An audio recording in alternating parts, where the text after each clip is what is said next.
What country do you live in? You can't tell? Jeff. That wasn't that bad. No. It's a friendly crowd. 12 degrees up.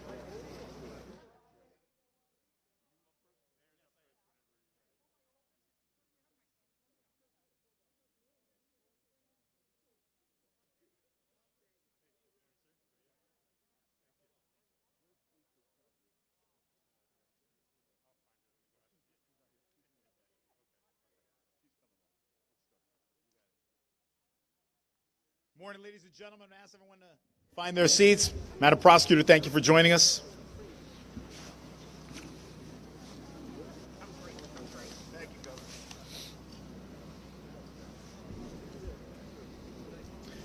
Commissioner, please find your seat.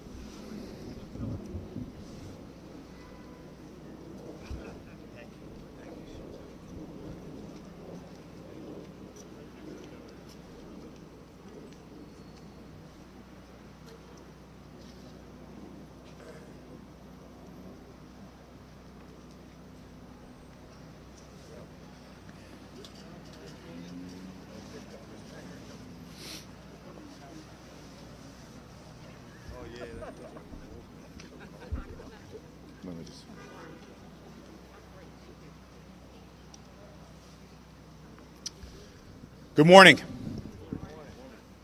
Last week, 18-year-old young man with a very promising future was tragically caught in crossfire and lost his life.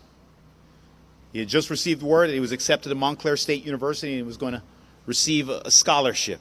And now, a mother mourns, a grandmother mourns.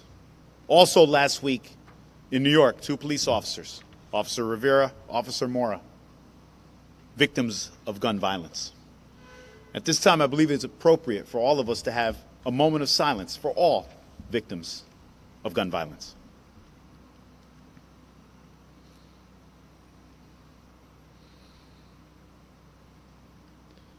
Thank you, and may they all rest in eternal peace. Gun violence has increased during this pandemic. Our police department last year confiscated 219 guns. The year prior, 200. That's 419 guns in a 2-year time span. You can only imagine what could have happened if we didn't confiscate those weapons. And we have Teddy Martinez and Casey Melvin, Lisa Chowdhury, and we have a ceasefire unit. They've been out in the streets trying to interrupt violence. But I'd like to offer that in this pandemic, we have an epidemic within it, senseless gun violence. And that gun violence is a public health crisis. And as we have done with this pandemic under the leadership of our governor, we are saving lives with the vaccine. We also want to save lives by reducing gun violence. So with our acting attorney general, our legislative delegation, we'll do everything within our power to save lives so that mothers, grandmothers, fathers, brothers and sisters don't have to mourn anymore. So proud to introduce a gentleman who has Paterson's back, who takes gun violence very seriously, our governor, our leader, the Honorable Phil Murphy.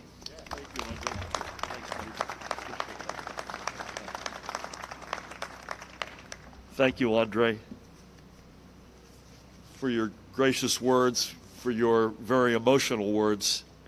God bless that young lad. God bless those 2 officers in New York City, and God bless all the victims and relatives of victims of gun violence. And thank you for your leadership as a general matter.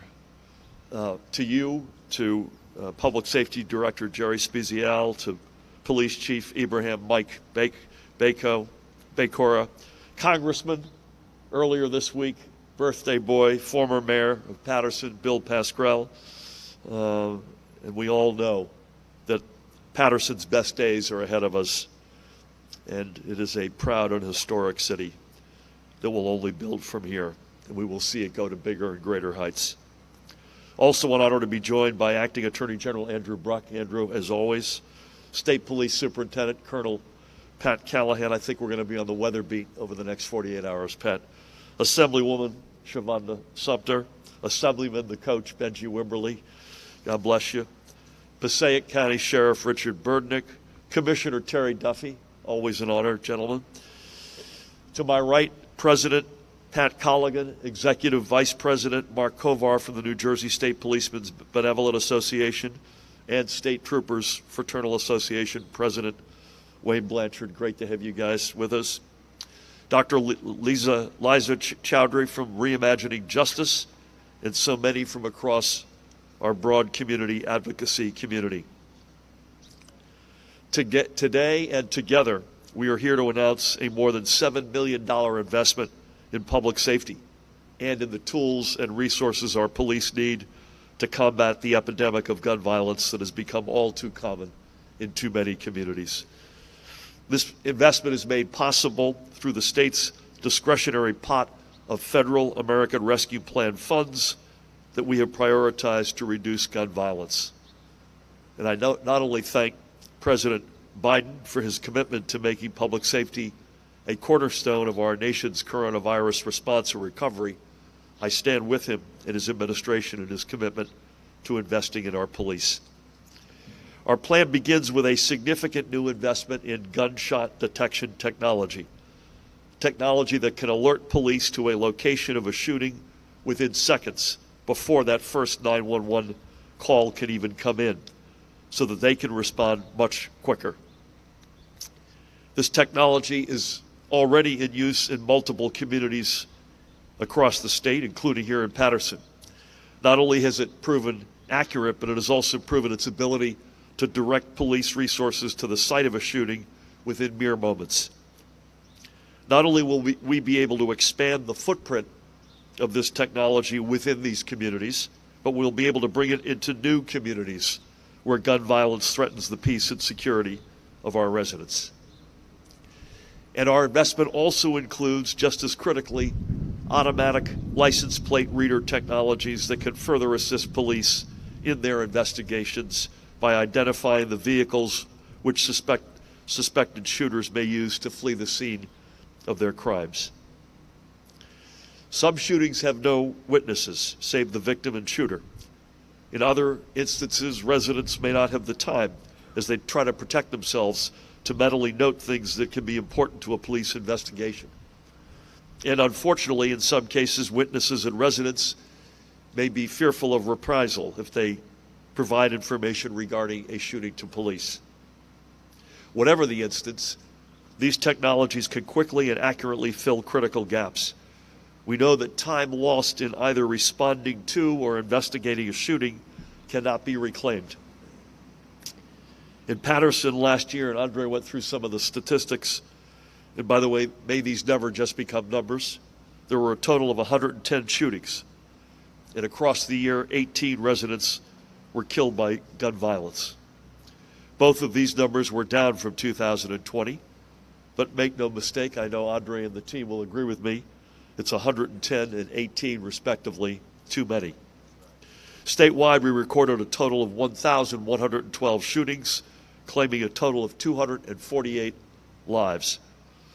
Across New Jersey in 2021, and Pat will correct the record if I don't get this right, the New Jersey State Police and their county and local law enforcement partners made 2,123 gun arrests, 41% of which were individuals with a felony conviction on their record, 38% of whom had been previously arrested for a gun-related violation specifically, and 12% of whom had previously been involved in a shooting.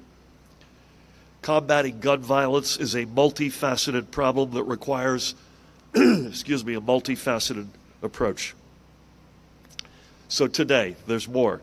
I'm also proud to announce that our administration is releasing more than $8 million in funds for community-based violence intervention efforts to 25 grassroots, amen, to 25 different grassroots organizations, including two organizations providing services right here in Paterson, and who I know are with us this morning, Reimagining Justice and the Juvenile Education and Awareness Project. Congratulations to both of those organizations. Amen. Supporting the efforts of these organizations will not only be game-changing in the life of the communities they serve, but also in the lives of individuals they reach, and successfully turn away from mistakenly seeking violence as a solution for anything. And finally, we are not for one moment going to be deterred in our effort to strengthen our gun safety laws to keep guns out of the wrong hands. Across our first 4 years together, we reasserted New Jersey's gun safety leadership with the successful passage of 2 rounds of smart laws. And now we have proposed another comprehensive round of gun safety measures. These are common sense measures that are critical in this fight. And I recommit to work alongside Assemblywoman Shavonda Sumter, Assemblyman Benji Wimberly, and their colleagues to get these bills passed and put on my desk. With the U.S. Supreme Court poised to take aim at common sense restrictions on concealed carry, the need for these measures is greater than ever. In New Jersey, we wholly reject the idea that the solution to gun violence is more guns on our streets. In a perfect world, we would not need to make these investments or fight for these new laws. But as we all know, we do not live in a perfect world. We live in a nation with unfortunately unacceptable levels of gun violence, and sometimes good people get caught in the middle with horrific results. Andre mentioned him, but I think of 18-year-old Robert Quadra, a promising young man from right here in Paterson, a scholarship acceptance at Montclair State, to the best of my knowledge, who was caught in the crossfire between 2 gunmen and senselessly killed last week. At the time of his murder, by the way, he was bringing groceries to his grandmother. We also keep in our thoughts the 2 New York City police officers, again, who Andre mentioned, who lost their lives in the line of duty this past weekend. Officers Wilbert Mora and Jason Rivera, as they responded to a domestic dispute between a man with a gun and his mother in Harlem. I've been back and forth several times with Mayor Eric Adams over this tragedy. We cannot be complacent. We cannot think that just because one of us may live in a community that hasn't experienced an incident of gun violence that we are somehow immune. While we know that cities like Paterson experience these tragedies most routinely, we have seen shootings across our country and our state in every type of setting, urban, suburban, rural. So until every neighborhood and every community is safe from gun violence, our job is not done. We are not going to give up. We're going to make sure our police have the tools and resources they need to combat gun violence. We're going to continue to work alongside dedicated residents, leading community-based violence intervention programs whose efforts are so important. And we're going to continue to push for the strong gun safety laws we need to keep guns out of the wrong hands in the first place. I would be remiss, before I ask the Attorney General to come up, if I did acknowledge all the advocacy groups, the folks that are on the streets preventing violence to happen in the first place. Amen. And the advocates who are out there all across our state, all across our country. Moms Demand Action are in the house. I know you're wearing your red T-shirts even though you're bundled up. With that, please help me welcome the Acting Attorney General for the great state of New Jersey, Andrew Bruck.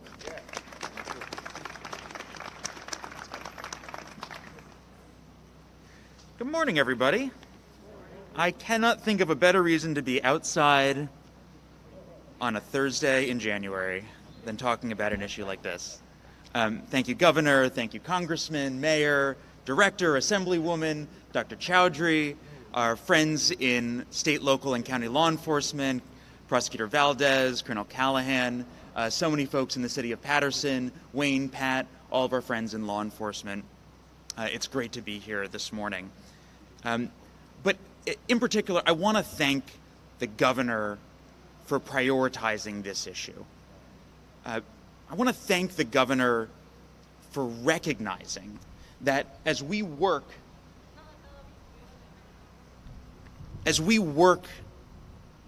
to reduce gun violence, we all have a role to play. Police, prosecutors, community members, clergy, nonprofits, local officials, elected officials, all united in a shared mission to keep our communities safe.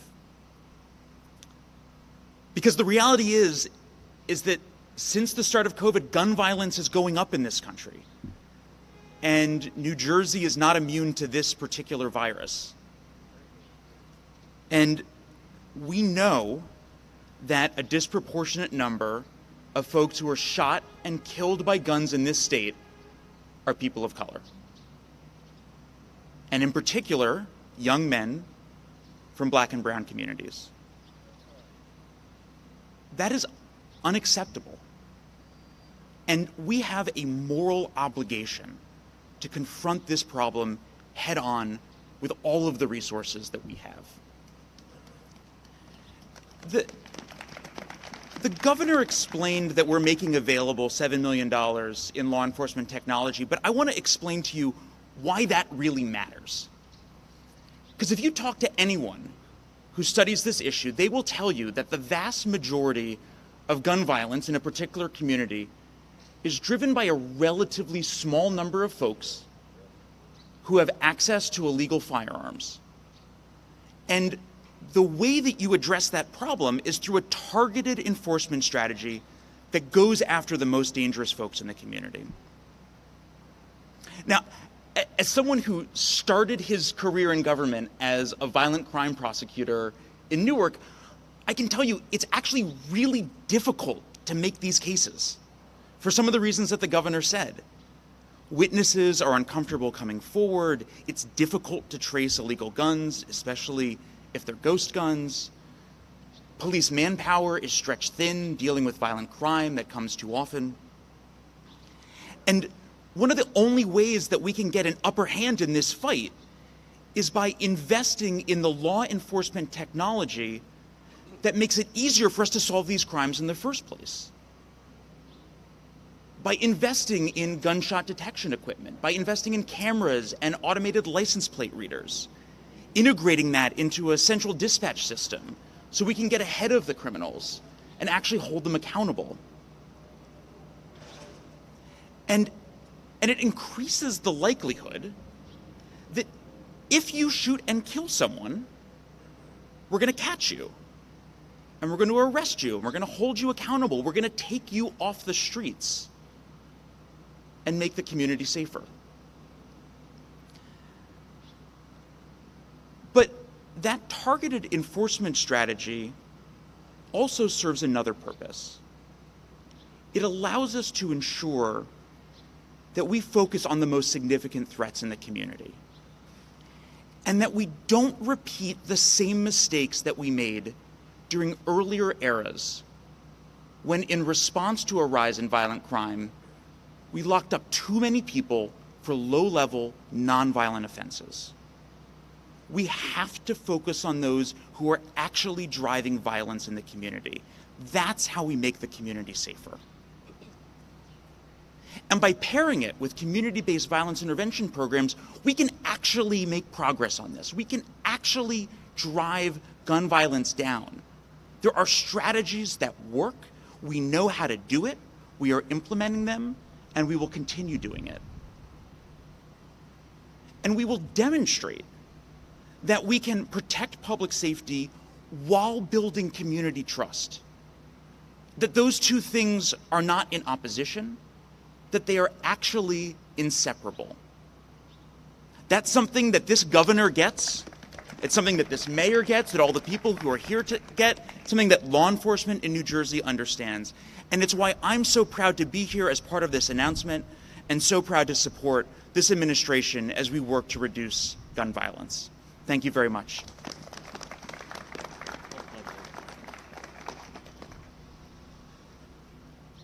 Thank again the Acting Attorney General, Andrew. That was outstanding, outstanding remarks. I apologize for having skipped acknowledging the prosecutor, so thank you for helping me out, correcting the record.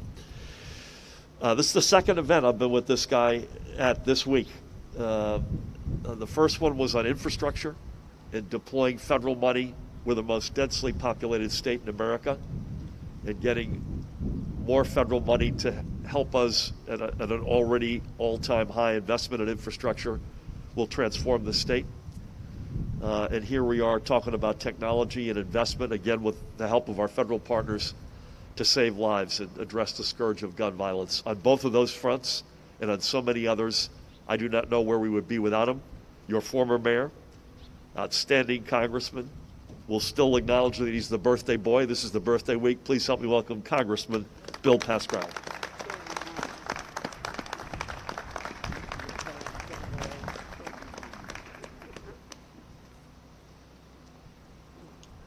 Thank you, Governor.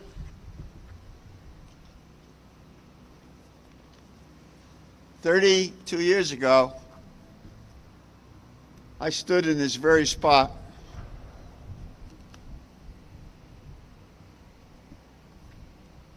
when we passed and Governor Florio signed it, the assault weapon bill, first in the United States. We have the strongest laws in the entire country, Governor, in many ways.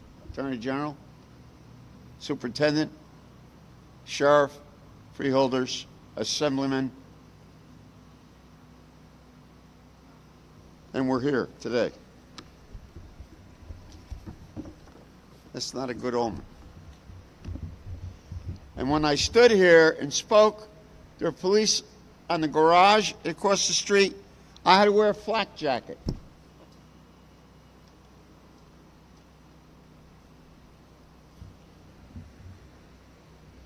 And I wouldn't wear it. They insisted you can't go out there unless you wear it. In the greatest country in the world, we have not resolved that we're going to make things better in terms. In fact, here's what I said 32 years ago. I said the most important part of, in some manner, shape, or form, controlling the use of those weapons that were out in the street then and they're out in the street now, was to protect our law enforcement officers. It hasn't changed. It hasn't changed. So all of these politicians, and I'm one of them, all these politicians who brag about how important law enforcement is, what are we doing to give them the resources? When it comes down to life or death issues, do you know why we've waited so long to bring the technology to Paterson, New Jersey, or many other cities and towns throughout the United States of America? Because we didn't have the technology. And you know why we didn't have the technology? Many of our police officers belong to the National Rifle Association. And it has many good things to offer the United States of America. But they stopped every significant piece of legislation in getting IDs of weapons easy to the police department. We were not allowed to use those electronics. Imagine that.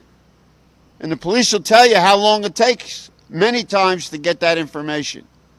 Damn it, don't say you're for cops and then you're miles away when it comes for the tough decisions and the tough discussions. It's baloney. Baloney. So thank you, Governor, for coming here today. Attorney General Bruck, we're honored to have you. Your tireless support of our men and women in uniform. I'm repeating myself from 30 years ago, 32. I want the press to know that. They need to be educated. And they know I say it like it is. I don't hold back. Mayor, unflagging champion for law enforcement officers. That's got to be every day. This is not an issue. This is not an issue like late trains. This is not an issue like getting your street cleaned. Hey, Bill, I think we lost the audio. it back? I blew out the audio. Good news is we have a speaker who doesn't need the audio. That's another way for saying he's got a big mouth. We're proud to announce today $7 million in funding for New Jersey police departments. This funding will come directly from the American Rescue Plan that we passed last year. These funds will help purchase state-of-the-art gunshot detection technologies, videos, cameras, automatic license plate readers that are proven to help suppress gun violence. After we passed the landmark American Rescue Plan, President Joe Biden was quick to make funds immediately available to support our police and combat gun violence in the hardest hit cities. That does matter. We acted for cities exactly like Paterson. You've heard the sad statistics, and I will not repeat them. And we think of today and never forget the 18-year-old Robert Kudra, beloved by his family, his community, and his school. Robert was set to go to college later this year. Some of those who terrorized our streets in our cities, the town that I live in, used a gun to murder Robert with a stray bullet last week. Our police are working harder than ever. They seized over 200 legal guns in Paterson last year. We owe these brave men and women the tools to keep our city safe and find the murderers of innocent victims like Robert. By the weekend, we should have them in hand. No later. There is no more important issue than we get these thugs off the street, particularly for the people who 14.5 million for Paterson law enforcement over the past decade alone. That includes the 5.6 million in the cops hiring grants. These grants put 30 new officers on Paterson streets. Just last month, we secured a $700,000 federal grant for a crime gun intelligence center in Paterson, Governor, in Paterson. It will be here. The center will allow our police to swiftly track down guns used in crimes. My fellow Patersonians, you need to call the police when you know where these weapons are and you know they're illegal. They're coming in from several southern states. That's where they're coming from. And we need to get them off the streets. They are a menace not only to every police officer in this city, but to every citizen and every non-citizen in this city. Back in Washington, I'm still running point on the Crime Gun Tracing Modernization Act. That's just the big term. It's a law enforcement gun tracing in the 21st century. And we have to bring gun tracing into the 21st century. We have to have our police with those resources, as well as all the other resources that come through the COPS program. The first COPS program really started in New Jersey under Governor Florio. So thanks to a crushing law, as I mentioned before, imposed at the behest of the National Rifle Association, the federal government is actually barred. This is not for the weak-kneed. This is not if you shy away when there's a problem. And we got to run all the politicians out of town, out of state, out of the country who do not wish to stand up and do their job and protect the citizens of this country. Run them out of town. That's what I say. There's nothing wrong with the NRA. It's the people who run the joint. And some of those people are already on their investigation because maybe they didn't spend the money the right way. You got to make a choice. you either are afraid to even mention these things, or you're not afraid to stand up for you. That's why we got elected. That's why we get a paycheck. Not to say and stand in the middle of every hot issue, let's adjourn. How the hell do you pick up your paycheck in good conscience? How do you do that? How do you do that? So we got to search our own records and be able to use state-of-the-art.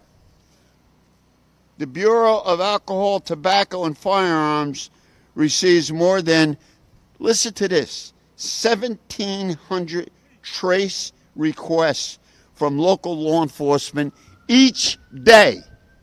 Do the math. Each day.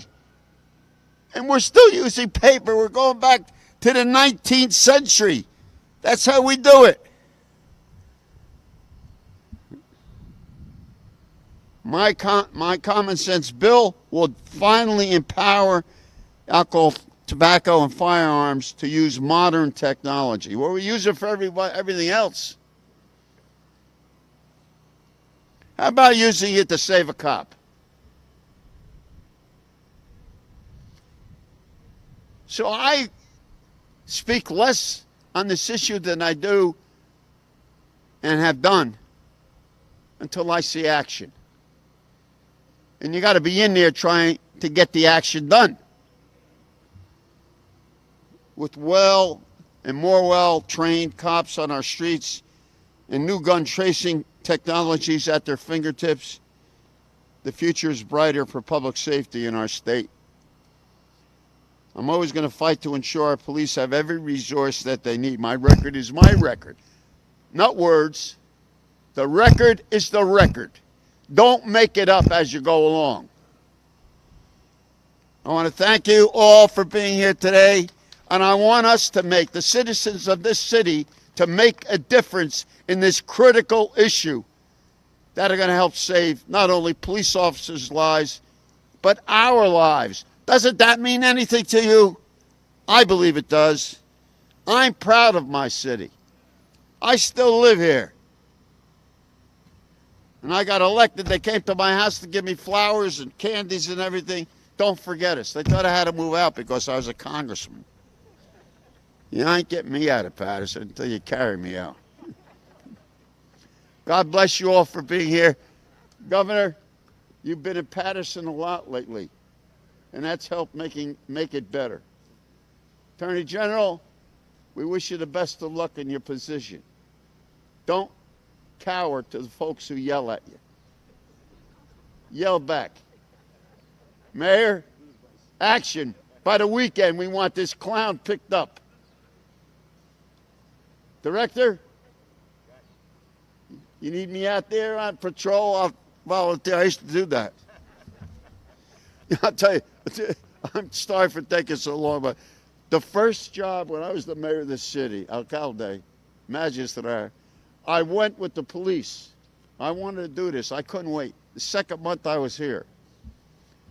That was in August of 1990. And I went with the police officer. He says, look, don't get out of the car, Mayor. I know I was from your neighborhood. Stay in the car. Whatever I do, don't do. So I went to, first was a domestic. It sounds, Madam Prosecutor, that sounds so delightful. It's a domestic. I watched the police officer go up the stairs, and he turned in about the fifth or sixth step, and he said, remember, I said, stay in the car. It's a warm day, September, I think it was. He gets up at the top, he opens the door, and there's a woman with a scissors. And the guy comes from behind the door, who they're having a little spat with, scissors. What the heck did he have? He had a knife in his hand. And the cop went in there. Try that on for size. Man, if you got too many drinks, that sobers you up right away. And they both meant it. And yet they both turned on the police officer who tried to bring peace to it. Try working in those conditions, Harry. That's part of their job. That's like the state trooper drives up and the car's got these tinted windows. I'd give that guy a $10,000 fine on the spot. You don't know who the hell's sitting in that car. And we're afraid to deal with it. We absolutely are afraid to deal with that issue. And how many people behind those tinted windows have committed crimes other places, not only there with the police officer or the state trooper there. God bless America. We're here to solve problems, not to talk about them. God bless you. Thank you. Congressman, thank you. I take you on your word that they'll have to drag you out of Paterson. And let me also say they'll have to drag Paterson out of you. Neither of those are going to happen. Bless you and thank you for your leadership. It takes a village. You need great leadership in Washington, which we've gotten. You're all blessed with to have Congressman Bill Pascrell. You need great mayors, attorney generals. You need a great legislature. We've got two great ones with us today. I mentioned Assemblyman Benji Wimberly. Please help me welcome the chair of the Legislative Black Caucus, which is an extraordinarily important organization, Assemblywoman Shavonda Sumter. Thank you, Governor. Thank you. Thank you. Thank you. Good morning. Still morning. I want to thank our congressman because there's no other true storyteller, orator just like him.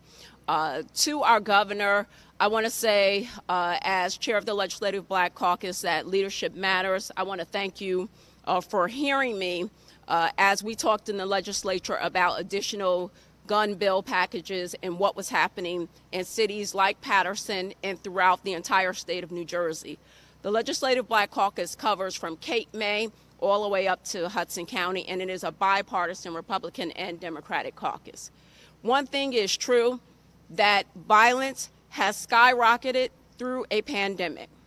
So in distress, and the faith community has taught me this, we want to find some success and we want to find our deep-rooted spirituality. We also want to partner with law enforcement. It's been a trying time. It has been a trying couple of years. But united, we're going to get through this. And being able to talk to each other, because the only way that I know what to ask for in Trenton from our legislative body and from our executive branch is by talking to each of you. It's by hearing the voices of families who have lost someone tragically gone too soon. The ripple effect, because not only was one young man's life lost, but his classmates are impacted, his family's impacted. Every person who had a handle or a touch in his life is impacted for life. You don't forget these stories. You don't forget these faces. So the one thing that we can do, and the prosecutor, my prosecutor,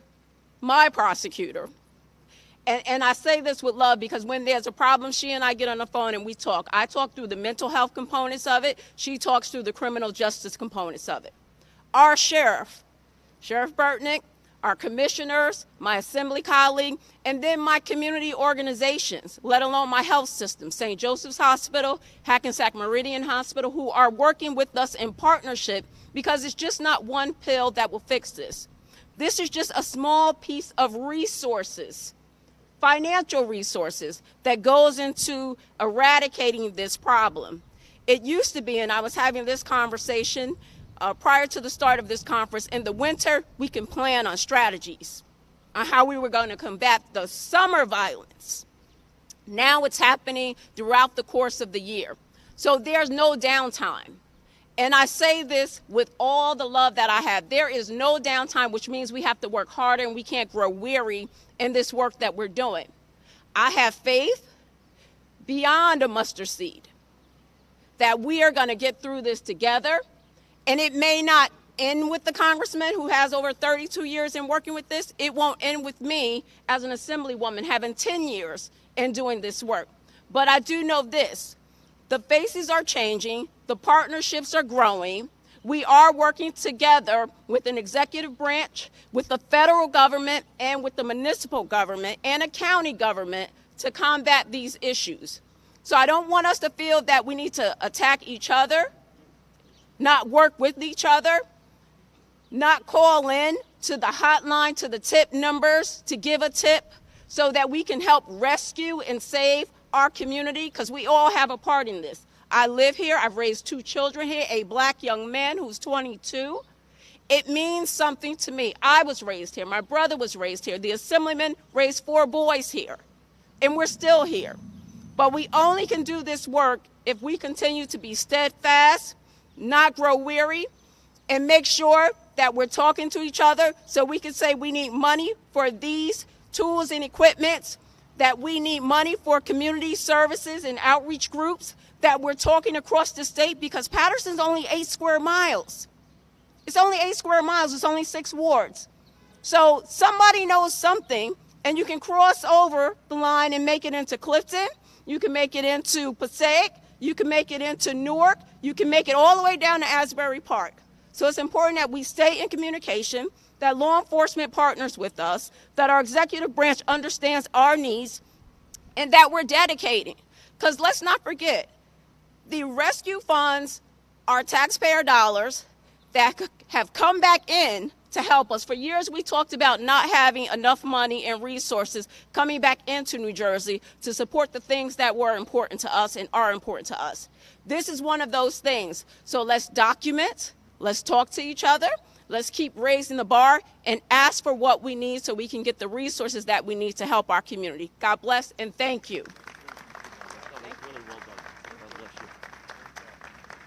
Shavonda, thank you. Really well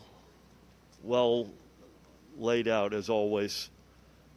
You mentioned faith, and you mentioned faith leaders, and there are many here today with us.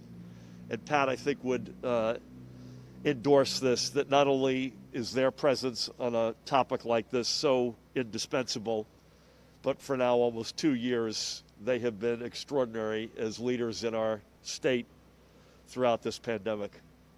And having said that, the very good news is every single day for the past now 2 or 3 weeks, the numbers are continuing to go in the right direction. So please, God, that trend keeps up. Sadly, losses of life are a lagging reality. So we're today well over 100 more confirmed losses of life. So keep all of them and their memories, their families in your prayers. And again, thanks to all of our faith leaders for being there, regardless of the challenge, whether it's gun safety, crime, pandemic.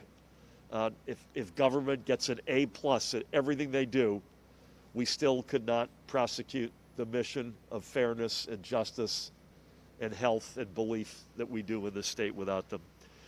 With that, two more speakers, each representing incredibly important perspectives. First up, please help me welcome the outstanding Public Safety Director of the Paterson, Jerry Spezial. Jerry.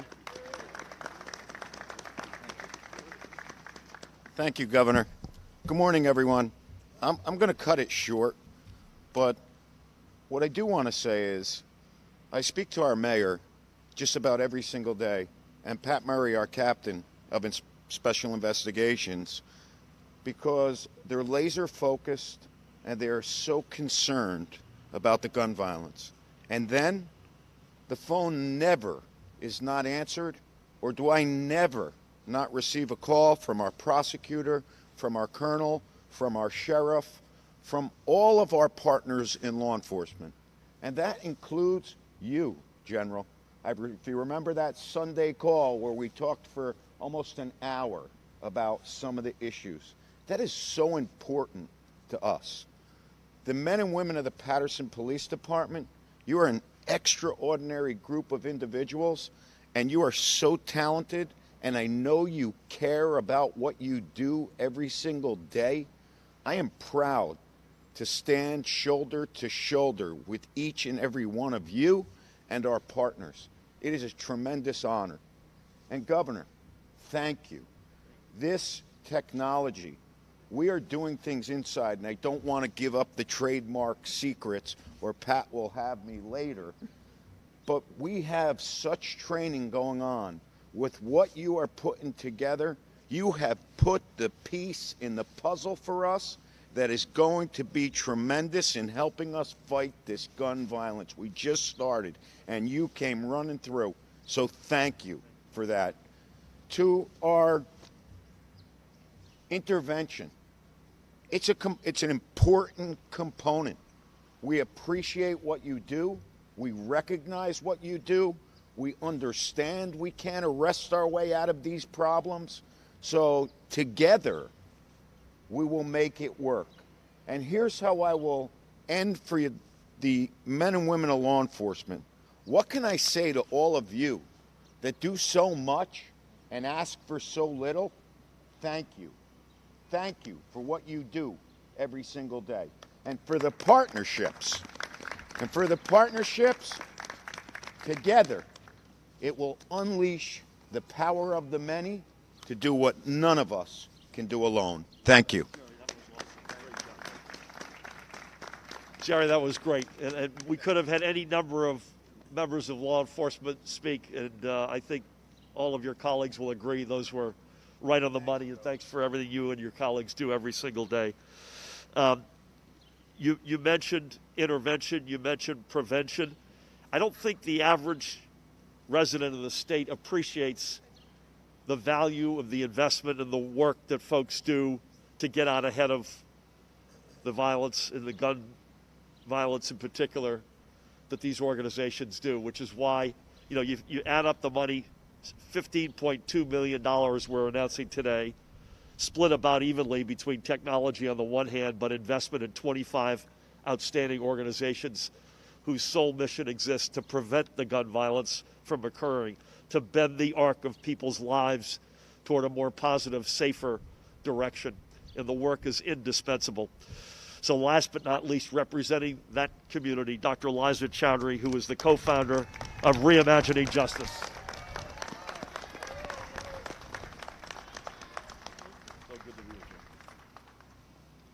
So I want to bring some of my team members here who have been doing this work for a long time.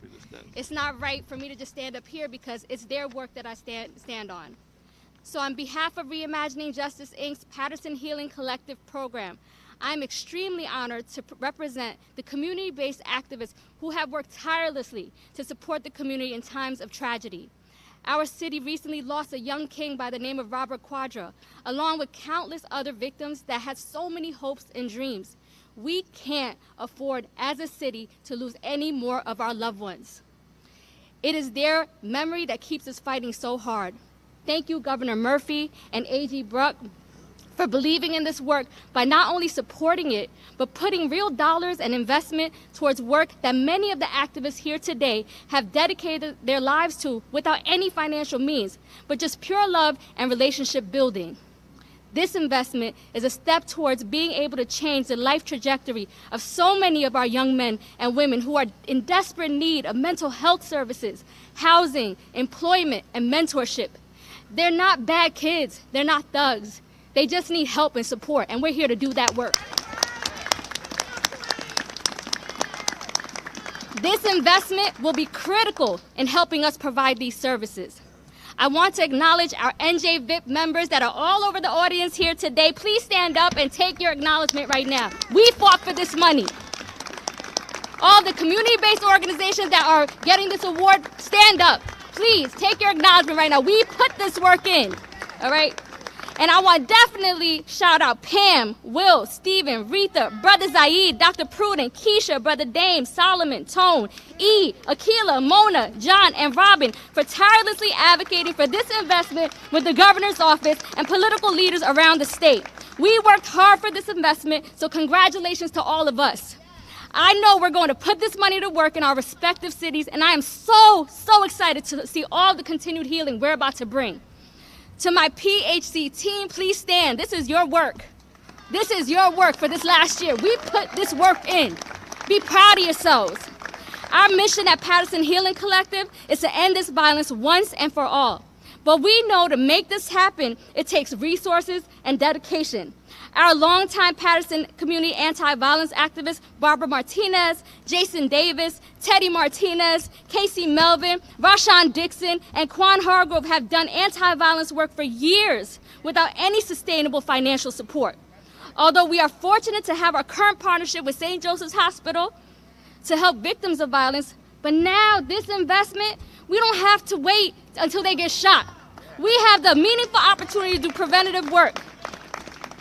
We will be able to use this funding to build our army of healers so we can add to our team of new advocates in this work, such as Adam, Sasha, Tamika, Isaiah, Jessica, and Najee, who work tirelessly to help victims of violence in the community. Some of them are recent survivors of gun violence themselves, and they are choosing peace to be the change we wish to see in the city. So it is possible. With this funding, we will bring more mental health services, try to link our loved ones to emergency resources, have more community events to build collective efficacy, and provide more meaningful case management services to help community members in need. In closing, I want to acknowledge our assembly leaders, Assemblywoman Shavonda Sumter, Assemblyman Benji Wimberly, who met with us and asked us how can they support us. We thank you so much for listening to us and advocating on our behalf. Also, we look forward to working closely with the city, Mayor Sayegh, Congressman Pasquale, and all of our Paterson council members, all the clergy, all the community-based organizations, all the law enforcement, whatever we can do, because we want to support these young people. We don't want to just throw them away. We want to invest in them. Let's work together to continue coming up with innovative strategies to bring the much-needed investment in healing that this city deserves. Most of all, thank you to the Paterson community, these young folks that allowed us in their hearts and are allowing us to serve you. We're here for you, and I hope that we continue to make you proud. Thank you. Boy, that was incredible. Great job. Great job. Thank you. Really impressive. Appreciate you. Thank you. I like the message. Thank you. All I can say is, am I glad I don't have to follow you? Oh, my Lord. Dr. Chaudhry, to you and all of your extraordinary colleagues, brothers and sisters in the cause, we take our hat off to you. Jerry, to you and Pat and the union leaders and the sheriff and all members, Captain Murray of law enforcement, we tip our cap likewise to you all. To the congressman, I don't know where we'd be without you, the acting attorney general, likewise, America's Mayor Andre the Giant, Shavonda, Benji, all of your colleagues, faith leaders, to the great city of Paterson, New Jersey. What an honor it is to be here today. Let's go out there and let's keep bending this arc of history toward a safer, healthier future. God bless you all. Thank you.